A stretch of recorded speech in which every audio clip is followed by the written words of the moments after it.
माल तो चोखा है। थोड़ी लाली लिपस्टिक करेगी, पटाखा लगेगी। बड़ी भी, मेरे कमीशन का आज ही कुछ हो जाता तो। गुड्डू, जी बड़ी भी। इस कुत्ते का मुंह बंद कर, पैसे ठूस कर।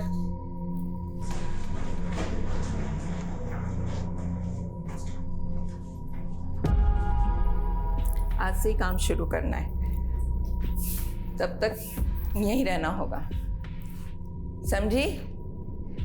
मुंह में जबान नहीं है क्या? भूख लगी है? खाना नहीं खाएगी तो रात भर कैसे टिकेगी? मैं खाना भिजवाती हूँ तुम्हारे लिए।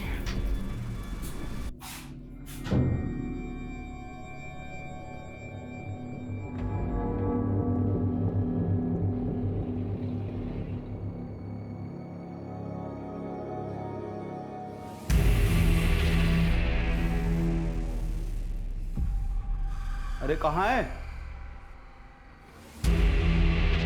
ए लड़की, कहाँ गई वो? वे कहाँ है वो?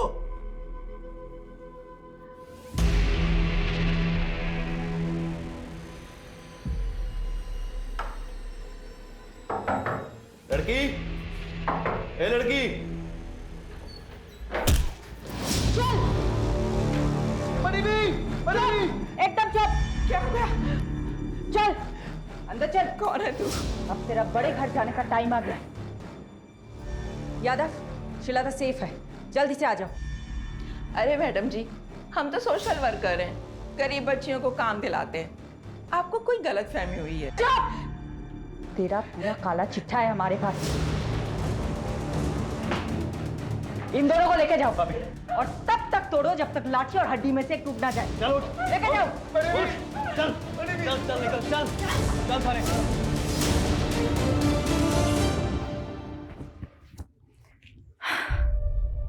श्वेता बेटा, ठीक हो तुम? कुछ नहीं होगा तुम, ओके? तुम सेफ हो। जल्दी से अपने मम्मी पापा के पास पहुंच जाओगी। डोमेस्टिक हेल्प सर्विस एजेंसी के नाम पर झारखंड, बिहार और नॉर्थ ईस्ट की लड़कियों को लाया जाता था और उन्हें डराकर, नशे की आदत डालकर प्रोस्टिट्यूशन में ढकेला जाता था। कौवा से वे अंडी, कोयला के लेवे। तू जलेबी ना तल चौधरी, सीधा बोल। बोलना क्या है सर जी, आप खुद ही समझदार हो। देखिए, मैंने अकेले ने कुछ भी नहीं किया है, ये एक टीम वर्क था। इस ऑपरेशन की सक्सेस के पीछे सबसे बड़ा हाथ सब इंस्पेक्टर अजय यादव का है। उनकी सूझबूझ और उनके खबरी नेटवर्क के सपोर्ट से ही हम इस गिरोह को पकड़ पाए हैं। Sub inspector Ajay Yadav, media को ब्रीफ दीजिए इस ऑपरेशन की। सर, ये ऑपरेशन की शुरुआत कब हुई? जी, वो 7 महीने पहले कोची पुलिस के पास एक औरत ने मिसिंग रिपोर्ट लिखाई थी, अपनी बेटी श्रीलता की। उनका कहना था कि नौकरी का लालच देकर कोई उनको अपने साथ दिल्ली ले आया था। कितने समय से एक्टिव था उनका गिरोह? लगभग 1 साल से। और यहाँ से हमने 18 लड़कियों को रेस्क्यू किया, जिनको सेम मोडस ऑपरेंडी से ट्रैप किया गया था। हमने अभी तक एक ही गिरोह को पकड़ा है, जो भी इस रैकेट के साथ जुड़े हुए हैं। अब उन सबकी बारी है। ज़ेबा, फिक्र मत कर, समीम भाई जल्द लौटेंगे। राना खाला, जरा 1 मिनट। हाँ, क्या हुआ रकीब? क्या बोलूं खाला, अब्बू के जाने से अम्मी का हाल बुरा, ऊपर से पैसों की किल्लत, 2 वक्त का खाना और दूध के भी पैसे नहीं। क्या करूं, किससे मदद मांगूं, कुछ समझ में नहीं आ रहा है। ये ले 1000 रुपये रख, और जरूरत पड़े तो मांग लेना। शुक्रिया खाला।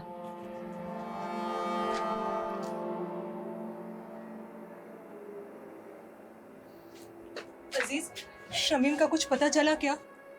पुलिस ने कहा है कि वो पता लगाएगी शमीम का। वैसे मुझे नहीं लगता वो लोग कुछ करेंगे।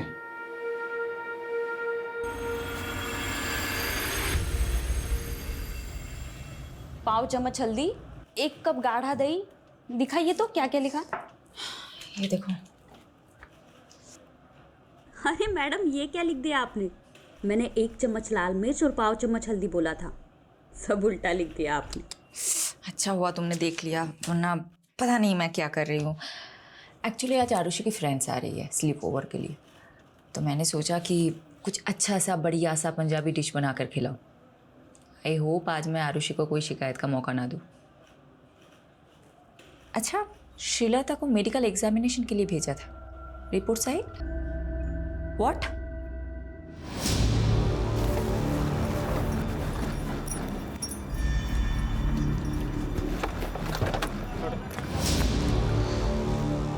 जैन मैम, लाश का चेहरा कुचला गया है, आइडेंटिफाई करना मुश्किल होगा।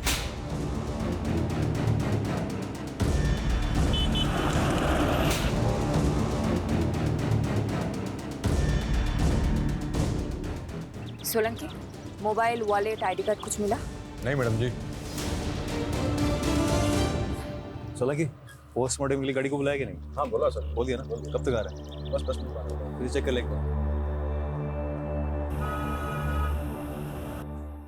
दी, देखो मैंने लाइट ऑन कर दी, कैसा लग रहा है? Very good Rohan. जब तू बड़ा होगा तेरे फ्रेंड स्लीप ओवर के लिए आएगा ना, मैं अभी चुपचाप लिविंग रूम में चली जाऊंगी। Living room? मैं तो जाऊँ लिविंग रूम में? एक ही रात की तो बात है रोहन। मैंने इतनी मेहनत की हमारा रूम साफ करने में, मैं नहीं जाऊंगा कहीं भी। ए चैंप, तू एक काम कर, तू ना मेरे रूम में आ जा। ये लोग गर्ल्स नाइट आउट करेंगे तो हम भी बॉयज नाइट आउट करेंगे। मतलब मम्मी आज फिर से डिच करने वाली है? एक और झूठा प्रॉमिस किया मम्मी ने। जाने देना आरू, ये सोच कि तेरी फ्रेंड कितनी लकी है। अगर तेरी मॉम होती तो वो फिर से नई पंजाबी डिश ट्राई करती और हम लोगों को खिलाती, और हमें भी छोटी मोटी तारीफ करनी पड़ती। अभी एक काम करते, तुम लोगों का रूम फिर से सेट करते। ओके, चलो चलो चलो चलो। क्राइम सीन के पास और कुछ नहीं मिला, मर्डर वेपन भी नहीं। मैडम, पोस्टमार्टम रिपोर्ट आ गई। तो विक्टिम की उम्र 45 से 50 के बीच में, और हाँ, उसका खतना भी हुआ था। मतलब मुस्लिम था? और बॉडी पे 10 से ज्यादा घाव थे। तो घाव को देख के ऐसा लगता है जैसे तेजदार शूबे से किए गए। मर्डर कब हुआ होगा? बॉडी तो काफी सड़ चुकी है, देख के लगता है 4 से 5 दिन तो हो ही क्यों। मैडम, मैं एक काम करता हूँ, विक्टिम के डिस्क्रिप्शन से मेल खाती हुई मिसिंग रिपोर्ट में आसपास के थाने में चेक करवाता हूँ। वैसे मैडम, मैं एक बात बताना भूल गई। हॉस्पिटल से कॉल आया था, श्रीलता की हालत अब काफ़ी बेहतर है। 1-2 दिन में डिस्चार्ज मिल जाएगा और परसों की ट्रेन है उसकी। पारुल, एक काम करना, कल तुम श्रीलता से मिलना। और ये लो, इस पैसों से उसे एक मोबाइल खरीद देना। और परसों तुम खुद जाना उसे स्टेशन छोड़ने। ओके? शेल्टर होम की केयरटेकर जाने वाली मैडम। फिर भी जाना है तुम्हें। यादव सर ना सही कहते हैं, आप हर केस को काफी पर्सनली क्यों ले लेते हो? जब तुम खुद माँ बनोगी तब समझ जाओगी। किस्मत साथ दे रही है हमारा इस केस में। ओके, विक्टिम की डिस्क्रिप्शन से मेल खाती हुई मिसिंग रिपोर्ट हमें मिल गई। डिटेल्स बताना। डिटेल्स मैम, 6 दिन पहले नॉर्थ दिल्ली के निर्मल नगर थाने में शमीम खान नाम के एक आदमी की मिसिंग रिपोर्ट लिखाई गई थी। उम्र 45 साल, बीवी और बच्चे के साथ रहता था। बीवी और बच्चे का नाम क्या है? बीवी का नाम ज़ेबा है और बच्चे का नाम रकीब।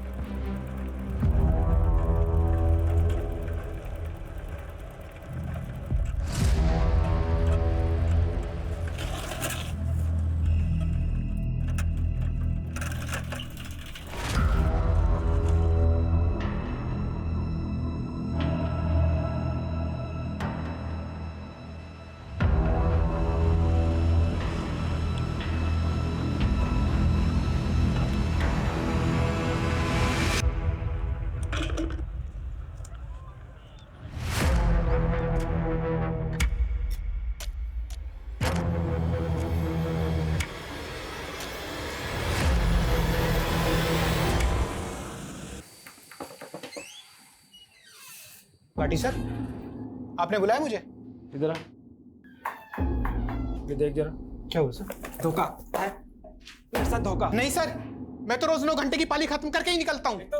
तो झूठ बोलता है। नहीं सर। ऊपर से काम चोरी करता है। अब ध्यान रख ले, अगले 1 महीने तक तूने ओवर टाइम करके मेरा हिसाब पूरा करना है। अगर कुछ गड़बड़ हुई तो याद रख, तेरा वही हाल होगा जो शमीम का हुआ था। समझा?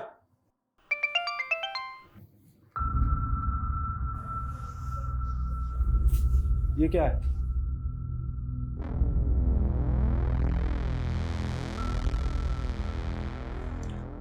पहले शमीम कहीं चले गए और अब रकीब का भी पता नहीं।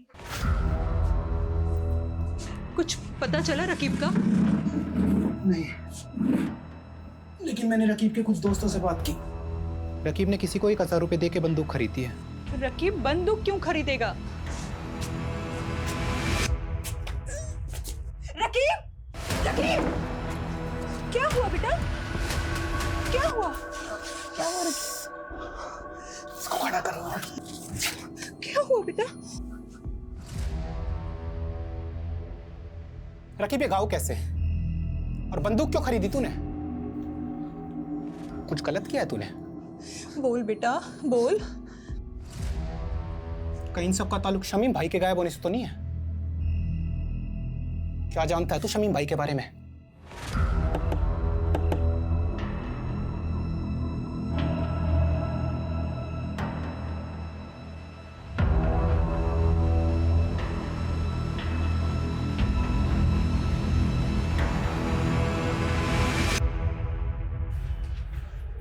खोलो।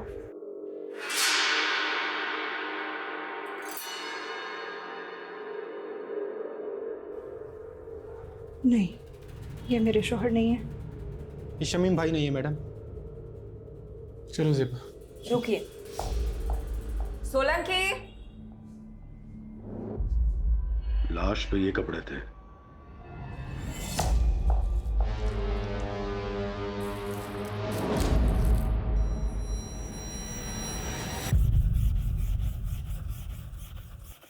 अरे अब्बू, शर्ट को इतना भी मत घिसो कि चीख पड़े।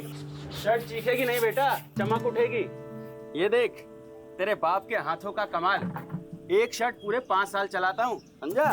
और मेरे इसी बचत के पैसों से तू हर 5 महीने में नई शर्ट खरीद पाता है।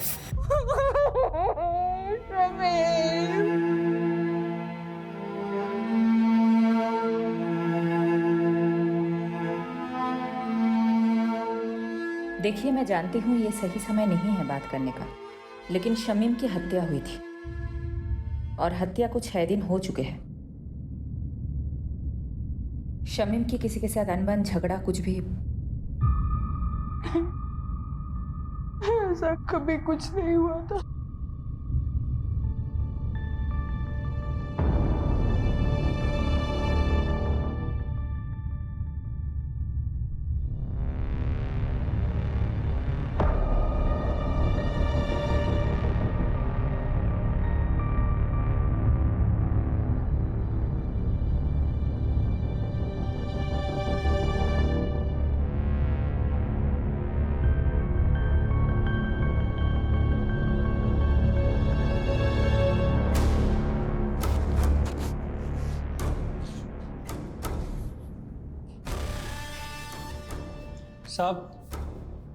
साहब वो बड़े साहब से मिलना था। नाम क्या है तुम्हारा? बाबू। बाबू पक्का यही था वो? कितनी बार बताया साहब, 100% यही था। 2 आदमियों ने इसे पीछे से पकड़ रखा था और एक आदमी इसको चाकू मार रहा था। मैं डर के मारे सहम गया था, इसलिए इसकी मदद भी नहीं कर पाया। हमारे पास इतने दिन बाद क्यों आए? मैडम जी, दिल्ली में नया हूँ और किसी को जानता भी नहीं, और फिर पुलिस स्टेशन में आने से हर कोई डरता भी तो है। तो फिर बाबू अचानक तेरी अंतरात्मा कैसे जागे? हाँ साहब, पेपर में पढ़ा कि इसका कातिल अभी तक नहीं मिला, तो मुझे ख्याल आया कि वो किसी का पति। शक्ल तो याद है मुझे मैम, रोज़ रात को सपने में आते हैं तीनों कमीने।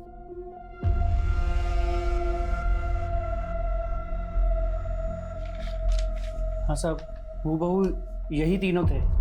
दीजिए यादव, सभी पुलिस स्टेशन में तीनों के स्केचेस भी। एक भी मिल गया तो बाकी 2 अपने आप हाथ लग जाएंगे। मैं ये स्केचेस शमीम की फैमिली को दिखा दूँ।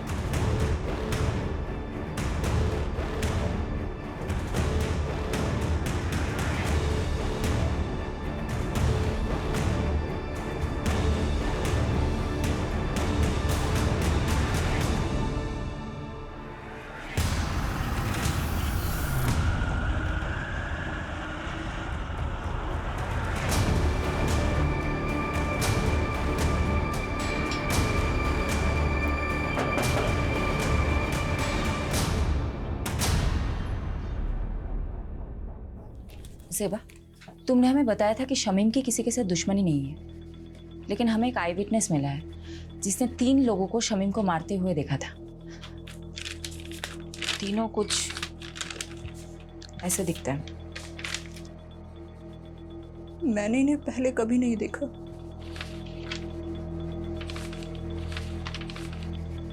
जिस रात शमीम गए थे तभी मुझे अजीब लग रहा था। मैंने उनसे पूछा भी था, ये इतनी रात को कहाँ जा रहे हैं? ज्यादा सवाल मत करो सेबा, जल्दी ही आ जाऊंगा, तुम चुपचाप सो जाओ।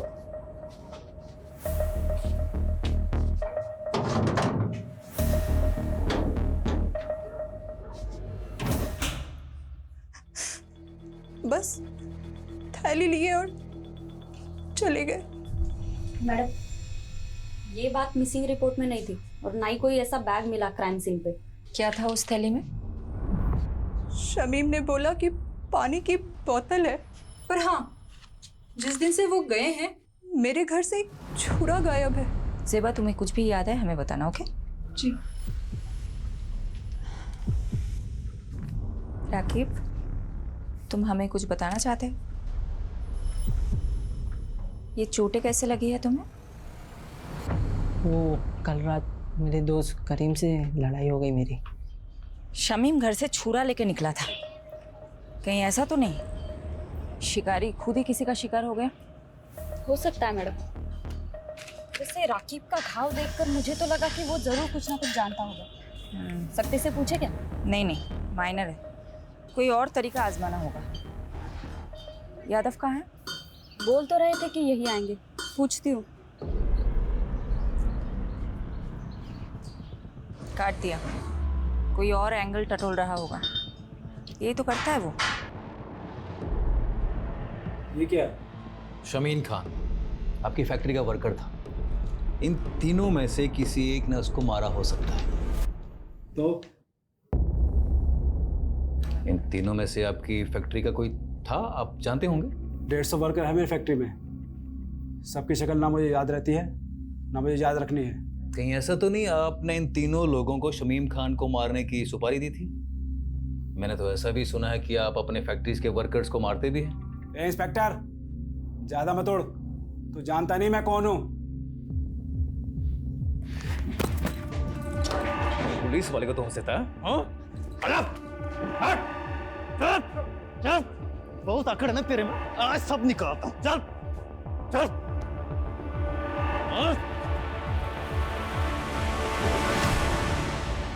अगली बार घसीटता हुआ सीधा थाने ले जाऊंगा। दोबारा पुलिस के सामने इज्जत से पेश आना। चल।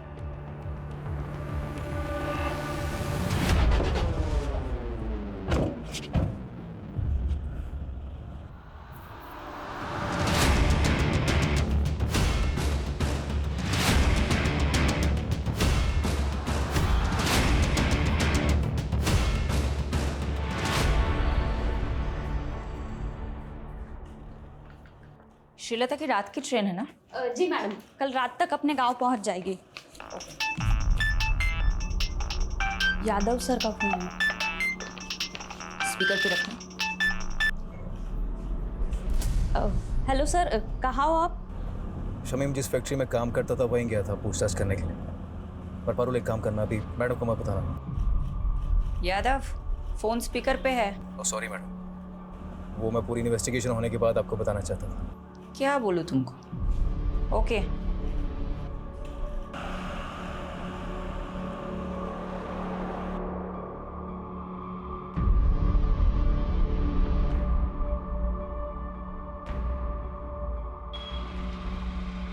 तो देखा कि?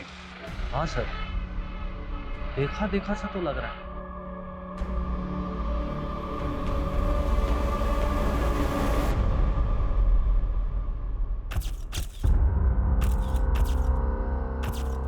Meenakshi, I'm gonna miss you. उम्र 55 की लेकिन दिल बचपन का है तुम्हारा। 2 दिन के लिए तो जा रहे हो, महीनों के लिए नहीं। हाँ, लेकिन शादी के इतने सालों में भी 2 दिन भी मैं तुमसे दूर कहाँ रहा हूँ कभी। डॉक्टर हर्षवर्धन, मैं तो रेडी थी सूरत जाने के लिए, तुम ही ने तो मना किया ना। अब 2 दिन के लिए तुम मेडिकल कॉन्फ्रेंस में जाके क्या करती?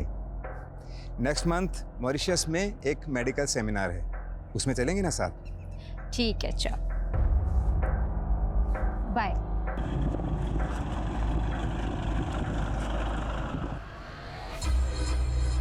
दीपक जरा अपना फोन देना।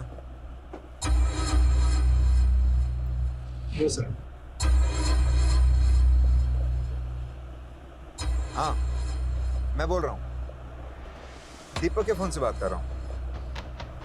दरअसल मीनाक्षी ने मेरे फोन में कोई स्पाई सॉफ्टवेयर इंस्टॉल कर दिया है। मैं दीपक को भेजता हूँ तुम्हें पिक करने के लिए। Love you, bye.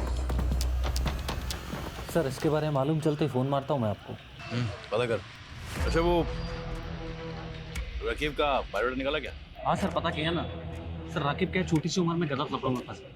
भीमलाल नाम का एक बैटिंग माफिया है, उसके साथ जोड़ा। भीमलाला कहीं वही तो नहीं जो बेल से छूटने के बाद लॉटरी के धंधे में घुस गया? वही वाला सर। सर हुआ क्या, जब भी शमीम गायब हुआ ना, राफिक को सीधा शक भीमलाला पे गया और वो उससे मिलने चला। ए, क्या कर रहा है ये? पागल हो गया?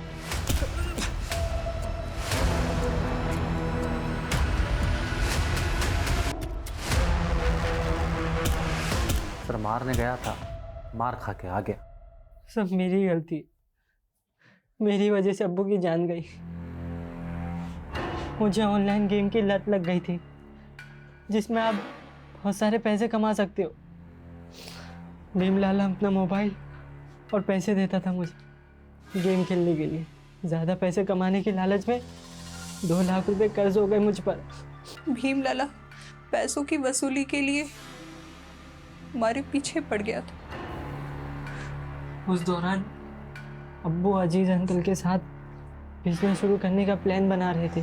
अजीज अंकल के दिए हुए 60,000 रुपये मैंने चुरा लिए और भीमलाला को दे दिए। बस बाकी के 1,40,000 कब देगा? वही ब्याज के साथ? दे दूंगा, जल्दी दे दूंगा। लेकिन अब्बू को पता चल गया। सुन बेटा, क्या हुआ है? हाँ, हमें बता क्या हुआ है। हम कोई तरकीब निकालेंगे, बोल बेटा। लाला जी, मैं धीरे धीरे आपका सारा कर्ज चुका दूंगा। धीरे धीरे नहीं, जल्दी जल्दी। 15,000 रुपये महीना चाहिए मेरे को तेरे से। तू 15,000? पर लाला जी इतनी तो मेरी कमाई भी नहीं है, कहाँ से लाऊंगा मैं 15,000? ठीक है, हर महीने 5,000 रुपये, उससे 1 पैसा कम नहीं। अब्बू ने कई महीने तक पैसे दिए, लेकिन फिर भी काफ़ी रकम बाकी थी। उसका ब्याज बढ़ता ही जा रहा था। क्या उस रात शमीम लाला को मारने उसके घर गया था क्या?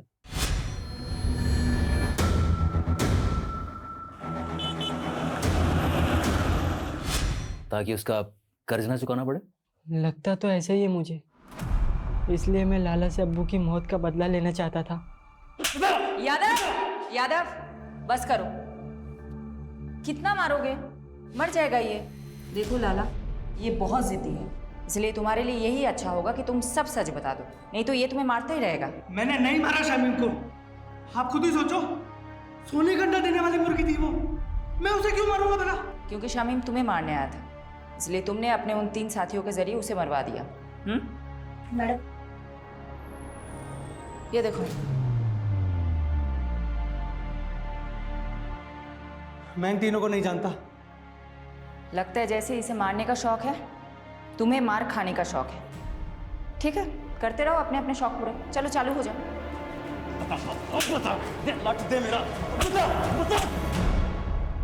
आई will call you back. Deepak. जी मैम। साहब को छोड़ा है एयरपोर्ट? जी मैम, छोड़िए। रास्ते में कहीं रुके थे? नहीं तो मैडम, घर से सीधा क्लिनिक और फिर क्लिनिक से शाम को एयरपोर्ट। तो गाड़ी रोहिणी में क्या कर रही थी दोपहर को? कार का जीपीएस मेरे फोन से कनेक्टेड है। झूठ मत बोलना। क्या साहब की माशूका रोहिणी में रहती है? ये सब आप मुझसे मत पूछिए, मैं आपको इस बारे में कुछ नहीं बता सकता, प्लीज। दीपक, दीपक।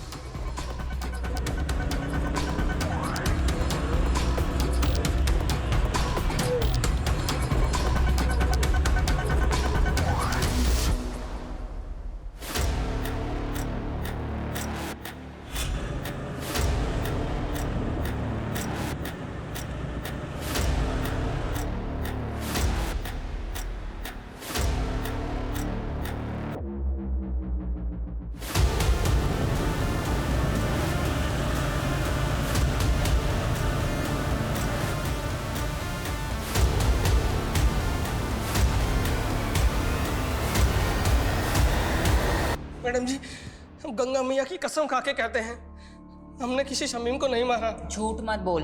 हमारे पास चश्मदीद गवाह है जिसने तुझे शमीम का मर्डर करते हुए देखा है, और तेरे साथ ये दोनों थे। कौन है ये दोनों? मैं नहीं जानता मैडम, और जब हमने खून ही नहीं किया है तो देखा किसने? सपने में। गुनाह कबूल करने में जितना टाइम लगाएगा ना, तेरे लिए मुश्किल उतनी बढ़ती जाएगी। मैडम जी, हम रिक्शा चलाकर गुजारा करते हैं और हमने आज तक कोई गलत काम नहीं किया है, और आप तो हम पे सीधा मर्डर का आरोप लगा रहे हैं। मैडम,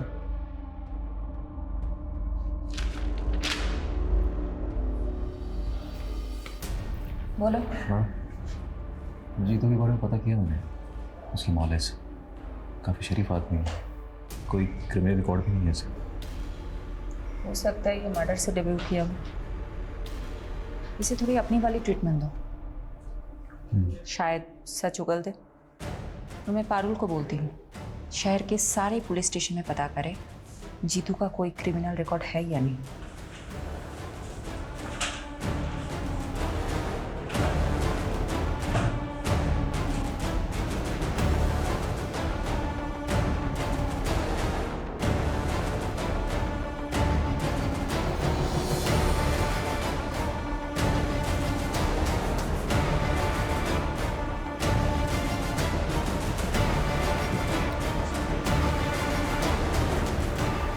सर, यही है वो विभूति प्रसाद। अरे कुछ नहीं किया तूने, वैसे घुमाने लेके जा रहे हैं। मैंने क्या किया साहब? लेके डाल इसको। मुझे कहाँ लेके जा रहे हो? लेके चल इसको। जैसी करनी वैसी भरनी।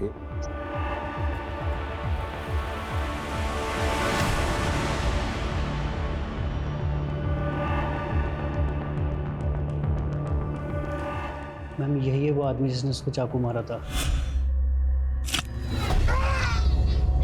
और मैम इस वाले आदमी ने उसको पीछे से पकड़ा हुआ था।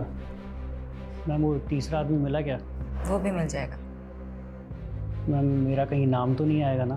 फिक्र मत करो, तुम जा सकते हो बाबू। जी मैम।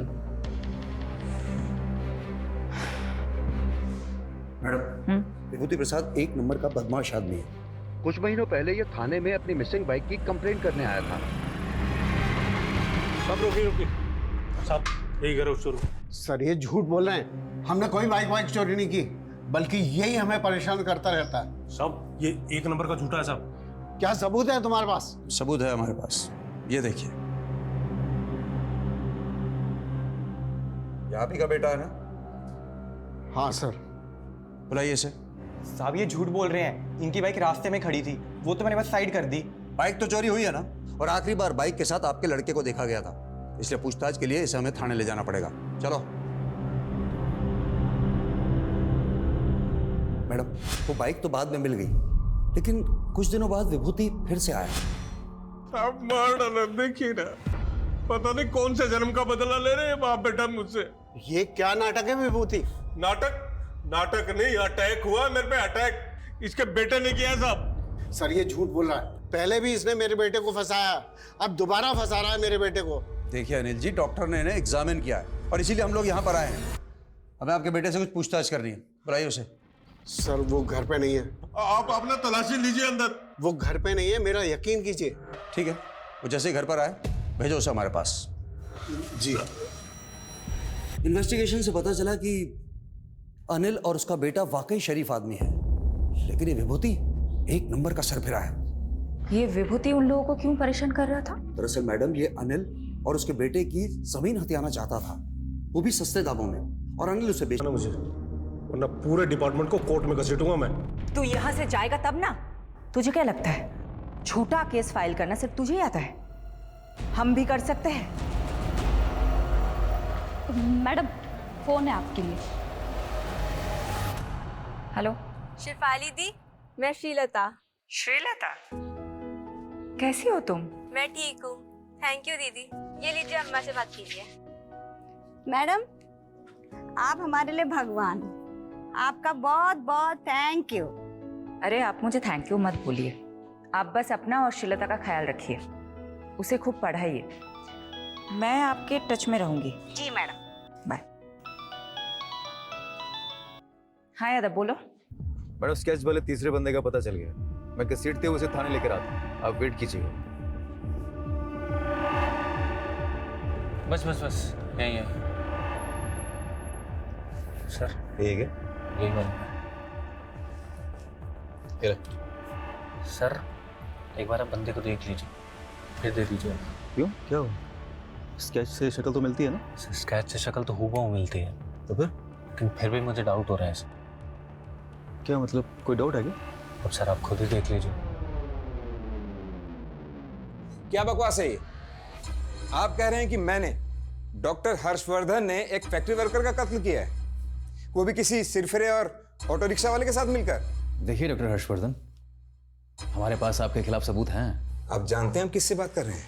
देखिए अब जो भी है, हम सिर्फ अपना प्रोसीजर फॉलो कर रहे हैं।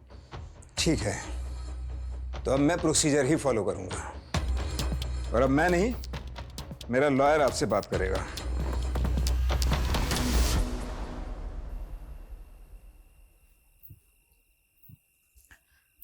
ये लो। हाँ हाँ, सब हंस रहे हैं मुझ पर, तुम भी हंस लो। सॉरी शिफाली, लेकिन ये तुम्हारा यादव है ना, जोश में होश को बैठता है। गलती सबसे होती है, इट्स ओके। ये गलती नहीं, ब्लंडर था। सीमोन किसी आई विटनेस ने बोल दिया और तुम लोग शहर के नामी डॉक्टर हर्षवर्धन को अरेस्ट करने के लिए निकल पड़े। क्या फायदा हुआ? 5 मिनट में उसका वकील उसकी बेल करा के चला गया। तुम वकील लोग ना कभी पुलिस की प्रॉब्लम नहीं समझोगे। तुम लोगों को मजा आता है कानून के लूप होल्स को निकाल के मुजरिम को बचाने में। तो अब तुमने ये डिसाइड कर लिया कि डॉक्टर हर्षवर्धन मुजरिम है? नहीं, मैं एक जेनरिक बात कर रही थी। देखो, डॉक्टर हर्षवर्धन को हमने पूछताछ के लिए बुलाया, उसका एक बेस था, एक आई विटनेस है जिसने सस्पेक्ट का स्केच बनवाया है। वो हुलिया बिल्कुल मैच करता है डॉक्टर हर्षवर्धन से। इस ब्लाइंड केस में ये एक ही तो स्ट्रॉन्ग पॉइंट है हमारे पास। एक सेकंड, अब मुझे समझ में आ रहा है, अब मुझे एक्चुअल में समझ में आ रहा है क्यों हम गोल गोल घूम रहे थे इस केस में। Thank you for your help. Sorry madam, मेरी वजह से आपको कमिश्नर सर से बात सुननी पड़ी। यादव, ये सब कुछ छोड़ो। पारुल, मुझे इतना बताओ, विभूति प्रसाद, ऑटो ड्राइवर जीतू और डॉक्टर हर्षवर्धन, इन तीनों के कॉल रिकॉर्ड्स चेक किए? जी मैडम, शक करने वाली कोई बात नहीं मिली। इन तीनों के बीच में कोई कम्युनिकेशन? पिछले 1 साल के कॉल रिकॉर्ड्स में तो इन लोगों की आपस में कोई बात नहीं, और ना ही इन तीनों में से किसी का फोन लोकेशन क्राइम सीन के पास मिला। नाउ थिंक, तीनों अलग अलग एरिया के लोग हैं। इन तीनों का आपस में या शमीम के साथ दूर दूर तक कोई कनेक्शन नहीं मिला। इन तीनों को शमीम से जोड़ने वाला एक ही इंसान है, बाबू। और एक खास बात, ये आई विटनेस बाबू खुद चलकर हमारे पास आया था, राइट?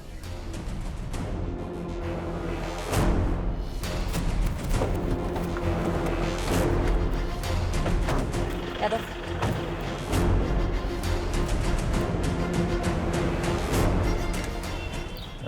आसपास पता कर, बाबू कहाँ है?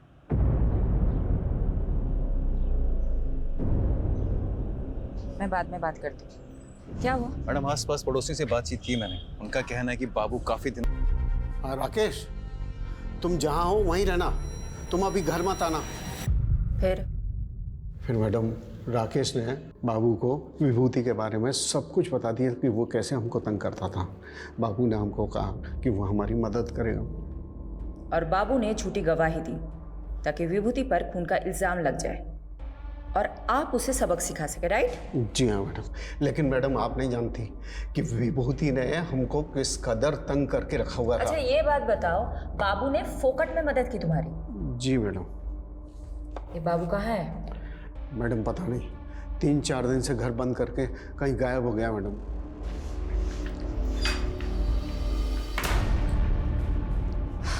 मैडम, बाबू के खिलाफ लुकआउट नोटिस जारी कर दिया है।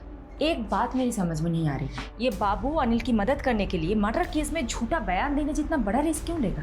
मैडम, हो सकता है बाबू शमीम के मर्डर में इन्वॉल्व हो और खुद गवाही देकर अपने शक की पॉसिबिलिटी खत्म करना चाहता हो। पॉसिबिलिटी है। तो बाबू और शमीम का क्या कनेक्शन है? ढूंढते हैं, कुछ तो निकलेगा।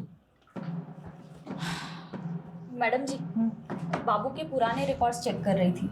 आज से ठीक 5 महीने पहले तक वो फरीदपुर सिकंदराबाद में रहता था। शायद वहां से कुछ इन्फॉर्मेशन मिले।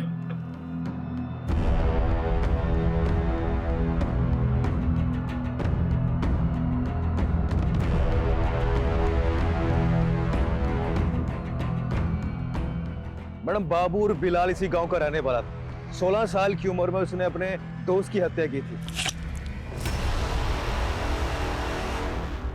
तब से वो गांव छोड़ के फरार हो गया था। सबूत ना होने की वजह से आरोप कभी साबित ही नहीं हो पाया और आज तक ये नहीं पता चल पाया कि बाबू ने अपने दोस्त को मारा क्यों। लेकिन यादव, बाबू के पास्ट के साथ शमीम का क्या कनेक्शन है? शमीम से कोई कनेक्शन नहीं है मैडम, लेकिन रेहाना से। अजीज की बीवी रेहाना बाबू की कजन थी।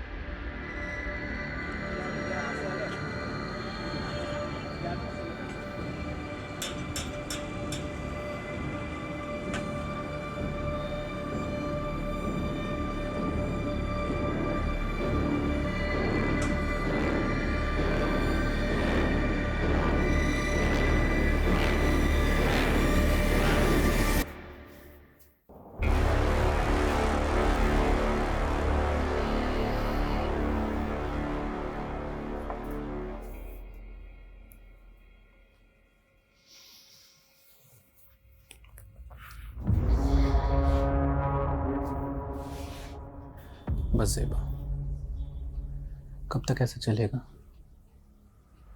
मैं तुम्हें अपना बनाना चाहता हूँ, तुमसे निकाह करना चाहता हूँ। अजीज, हमारे बीच जो कुछ भी हुआ वो गलत था, जिसकी सजा भुगत रही हूँ मैं। शमीम की रूह को मैं और तकलीफ नहीं देना चाहती। ऐसा मत करो ज़ेबा, मैंने सब कुछ तुम्हारे लिए किया है।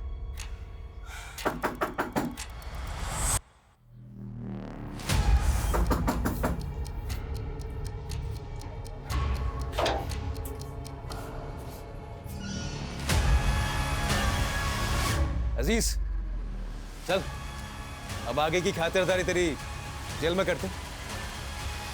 मैं हमेशा से ज़ेबा को पसंद करता था। जब भीम लाला ने शमीम से पैसे हटने शुरू किए तो शमीम काफ़ी चिड़चिड़ा रहने लगा था। बात बात पर गुस्सा करता था। मुझे उसकी फिक्र होने लगी तो मैंने एक रोज़ ज़ेबा से बात करने का सोचा। अजीज, मेरी मुश्किलें तो ख़त्म होने का नाम ही नहीं ले रही हैं। रकीब की नादानी ने सब बर्बाद कर दिया। शमीम दिन रात काम करते हैं। मुझे कहीं ना कहीं अंदाजा था कि ये मसला पैसों का है।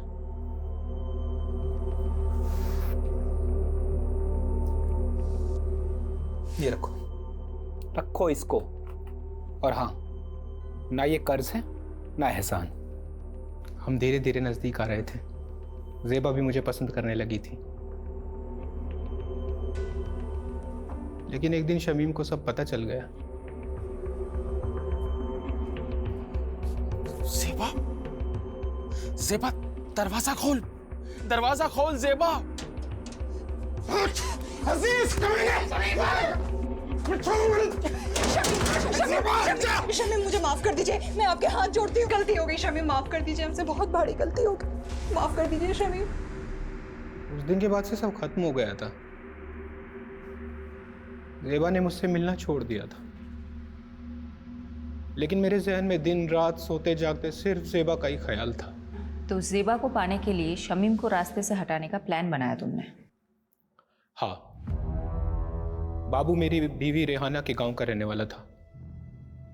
गांव में उस पर एक हाफ मर्डर का केस भी चल रहा था। मैंने उससे मदद मांगी। वो 2 लाख रुपए के बदले शमीम का काम तमाम करने को तैयार हो गया। रेहाना जानती थी इसके बारे में? नहीं, सारा प्लान मेरा और बाबू का था।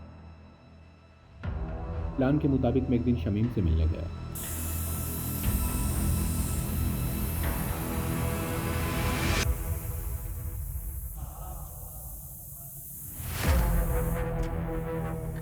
शमीम भाई,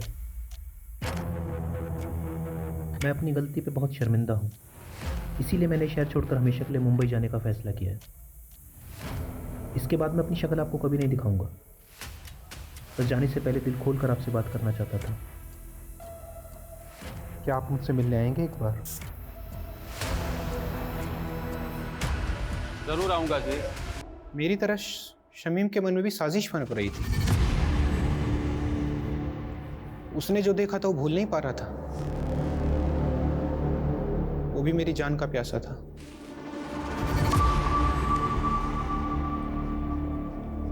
अरे शमीम भाई, बहुत बहुत शुक्रिया आप आए, सच बहुत खुशी हुई।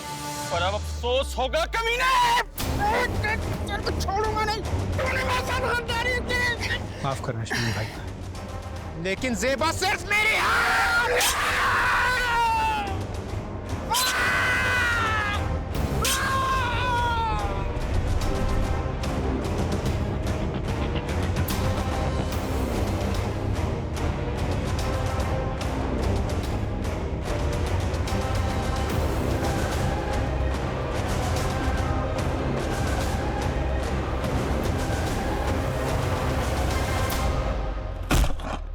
हम जानते थे कि एक न एक दिन आप हम तक जरूर पहुंचोगे, इसीलिए बाबू ने आई विटनेस बनने का प्लान बनाया ताकि आपको भटका सकें।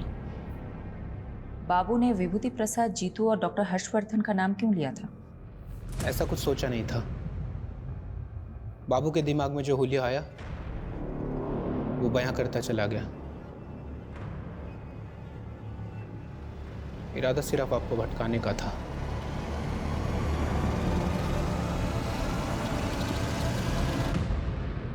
वाह मॉम, खाना बहुत अच्छा बना है। थैंक यू बेटा। यशी बेटा, अब तो कुछ खा ही नहीं रही हो, ऐसे नहीं चलेगा। ये मैंने स्पेशली तुम्हारे लिए बना, खा लो। ये लो, थोड़ा खा लो। मुझे तो लगा था हमारी शायद फ्लॉप होने वाली है, ये तो हिट हो गई।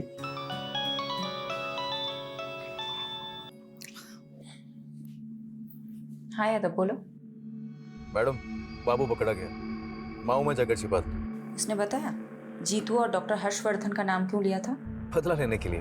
बड़ी अजीब कहानी है मैडम। बाबू जब पहली बार शहर आया था तो उसने जीतू का रिक्शा लिया था और सिर्फ 15 रुपए के लिए दोनों में बहस हो गई। क्या 15 रुपए के लिए बाबू ने जीतू को मर्डर केस में फंसाया? जी मैडम, और डॉक्टर हर्षवर्धन के क्लिनिक में बाबू ने उसकी नर्स को छेड़ दिया था, जिसलिए डॉक्टर हर्षवर्धन ने उसको बहुत जलील किया था सबके सामने, और उसका बदला लेने के लिए उसने डॉक्टर हर्षवर्धन को बलि का बकरा बना दिया इस मर्डर केस में। लोग कितनी छोटी बात गांठ बात लेते हैं। चलो अच्छा है, ये केस तो सॉल्व हुआ।